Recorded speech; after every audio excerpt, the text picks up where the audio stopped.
I turned on the first couple episodes of Home Improvement, and I was watching the first episode, and one of the first pieces of advice that Wilson gives, their neighbor who you never see his face, one of the first pieces of advice he gives, he says, "You see, Tim, the Industrial Revolution took the adult male out of the home. Boys were left without an older man to teach them how to be men. We need to get back to something more primitive." In my mind, I always thought, I feel like it's good, like in terms of, I work from home, and I think that's really good for my kids. I do that, but I also think that's a relatively new thing that dads have been able to work from home. Mm-hmm. But then I thought about it, and I was like, no, that's actually not true, because before the Industrial Revolution, people were just like farming and stuff. Yeah, they were home all the time, and the kids were probably out helping the dads. I mean, just constantly with them. I mean, for instance, take the greatest show ever, Little House on the Prairie. Mm-hmm.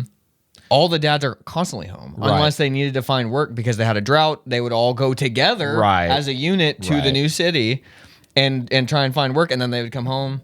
I don't know why in my head, but I was thinking of Little House on the Prairie as an example, because you'd always see Mr. Ingalls at a job site or something.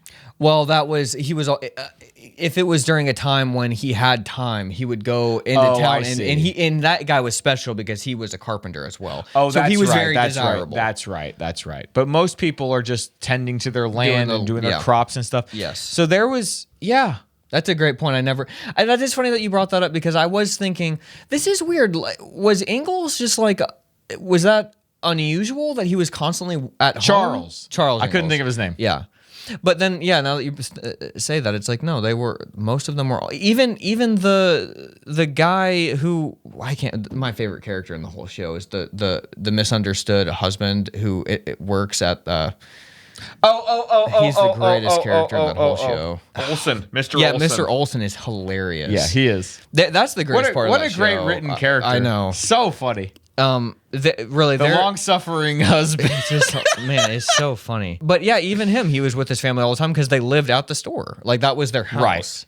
That's right. They lived at the store. And so the kids learned the trade by being there. Yep. Well, that's one reason why a lot of people now, as annoying as these self-help books can be, but like the 4-hour work week and stuff like that, it's basically saying like the 9-to-5 thing is new. It's not like, that's not like humans. Yeah. That is just what it was. Yeah. But that's not necessarily how we actually are. You might do that for a time, and then in the winter time, like for these farmers, they're just inside. They're chopping wood. They're surviving. You're with your family nonstop. And you're also teaching, like you said, you're teaching the kids the trade. It's like, look, here's how you survive once I'm gone.